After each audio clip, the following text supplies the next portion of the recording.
क्या John Cena बनने वाले हैं 17वीं बार WWE चैंपियन? और क्या रिकी जा चुके हैं AEW के अंदर? और ग्रेसन वॉलर ने कोडी रोड्स को स्मैकडाउन के पहले ही कर दिया है पोक। तो जानते हैं सारी चीज़ों के बारे में इस वीडियो के अंदर। तो चलिए शुरू करते हैं। आज है जे उसो और जिमी उसो का बर्थडे और WWE ने इन दोनों को ही अपने ट्विटर या फिर एक्स जो भी कहना है उस पर विश करा है। लेकिन बड़ी बात यह है कि WWE ने दोनों को ही विश करने के लिए अलग अलग पोस्ट किए हैं।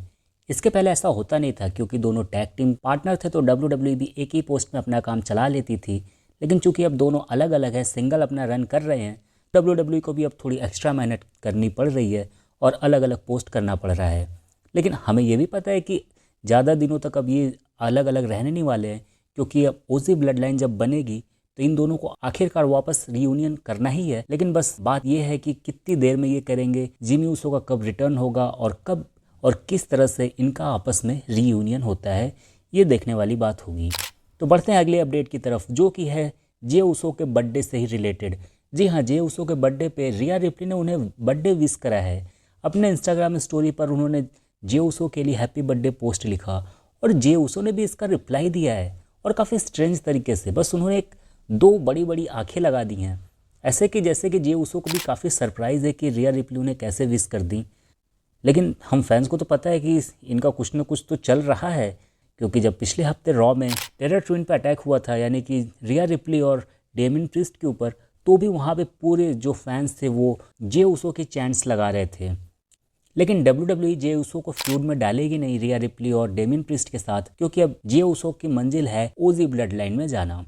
तो बढ़ते हैं अगली अपडेट की तरफ, जो कि निकल के आ रही है जॉन सिन्हा से रिलेटेड। क्या जॉन सिन्हा रेसलमेनिया 41 में 17th time WWE world heavyweight champion बन जाएंगे या फिर WWE चैंपियन बन जाएंगे? और हाल ही में एक इंटरव्यू में जब ये चीज़ जॉन सिन्हा से पूछी गई, क्या वो रिटायरमेंट से पहले 17वीं बार WWE टाइटल जीतना चाहते हैं, तो जॉन सिन्हा का कहना था कि बिल्कुल वो जीतना तो चाहते हैं, लेकिन वो चाहते हैं कि जो वो उन्हें अपॉर्चुनिटी मिले वो ऐसे थाली में सजा के ना दे दी जाए, बल्कि वो उसके लिए मेहनत करें और उसके बाद वो उन्हें अपॉर्चुनिटी मिले तो वो ज़्यादा बेटर रहेगा।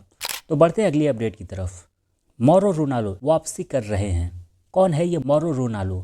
तो बेसिकली ये एक कमेंटेटर हैं जो कि NXT में कमेंट्री किया करते थे और काफ़ी ज़्यादा फेमस हुए थे। खास करके वो एक डायलॉग बोला करते थे, मामा मिया, और वो काफ़ी इसकी वजह से फेमस थे। तो वो वापस आ रहे हैं वापस से कमेंट्री करने के लिए। WWE में नहीं आ रहे हैं, वो जा रहे हैं नेफल के प्रो रेसलिंग शो है वहाँ पर जाएंगे, और ऐसा उम्मीद कर सकते हैं कि वो क्या पता आगे इन फ्यूचर WWE में भी हमें दिख जाए, क्योंकि मौरो रोनाल्डो और ट्रिपल एच काफ़ी अच्छे दोस्त हैं। तो क्या पता ट्रिपल एच उन्हें वापस से WWE में लेकर के आ जाए। तो बढ़ते हैं अगले अपडेट की तरफ, जो कि है रिकोसे से रिलेटेड। तो रिकोसे अब क्या ऑल एलिट में जाने वाले हैं? रूमर्स ऐसे आ रहे हैं कि रिकोसे और ऑल एलिट की पूरी तरह से डील फाइनल हो चुकी है, बस अब एक ऑफिशियल अनाउंसमेंट आनी बाकी है।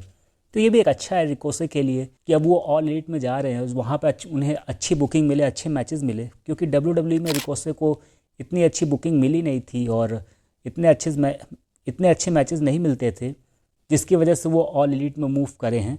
और देखते हैं कि ऑल एलिट में कैसा करते हैं रिकोसे। तो बढ़ते हैं अगली अपडेट की तरफ, जो कि है ग्रेसन वॉलर और कोडी रोड्स से रिलेटेड। तो ग्रेसन वॉलर हमने देखा था पिछले हफ्ते उन्होंने केविन ओवेन से पंगे लिए थे, और इस हफ्ते उन्होंने कोडी रोड्स से पंगे ले लिए स्मैकडाउन के पहले ही। तो ग्रेसन वॉलर ने एक ट्वीट करा और ट्वीट में वो लिखते हैं कि मुझे उस दिन का इंतजार है जब लोगों को पता चलेगा कि कोडी रोड्स ही असली बैड गाय हैं। और इस पर कोडी रोड्स ने रिप्लाई किया, और कोडी रोड्स कहते हैं कि इंटरेस्टिंग, हम कल मिलते हैं और बातें करते हैं और फिर मैं तुम्हें दिखाता हूँ कि मैं कितना बैड गाय हो सकता हूँ। इस पर फिर से ग्रेसन वॉलर ने रिप्लाई किया, और ग्रेसन वॉलर कहते हैं कि कोडी सच चुभता है, और फिर उन्हें अपने शो पर आने के लिए इनवाइट करते हैं, जो कि ग्रेसन वॉलर इनफैक्ट उनका शो है, वहाँ पे वो कोडी रोड्स को इनवाइट करते हैं। तो बेसिकली स्मैकडाउन के लिए एक सेगमेंट तो कंफर्म हो ही गया यहाँ से ग्रेसन वॉलर और कोडी रोड्स का। और साथ ही साथ जब स्मैकडाउन की बात चल रही है तो हम ये भी बात कर लेते हैं कि इस बार स्मैकडाउन में दो बड़े मेजर टाइटल मैचेस होने वाले हैं। पहला मैच है टैग टीम चैंपियनशिप के लिए, जो कि ब्लड लाइन और स्ट्रीट प्रॉफिट के बीच होना है, और जो दूसरा है US championship, United state championship के लिए LA नाइट और सिस्को बार के बीच में होना है। और एक तरफ यार देख रहे हो स्मैकडाउन के ऊपर ये टाइटल मैचेस करा रहे हैं, और बैश इन बर्लिन के लिए अभी तक केवल 4 मैच ही फाइनल हुए हैं। पता नहीं WWE क्या कर रही। तो फिलहाल ये थे आज के अपडेट्स, मिलते हैं हम अगले वीडियो में।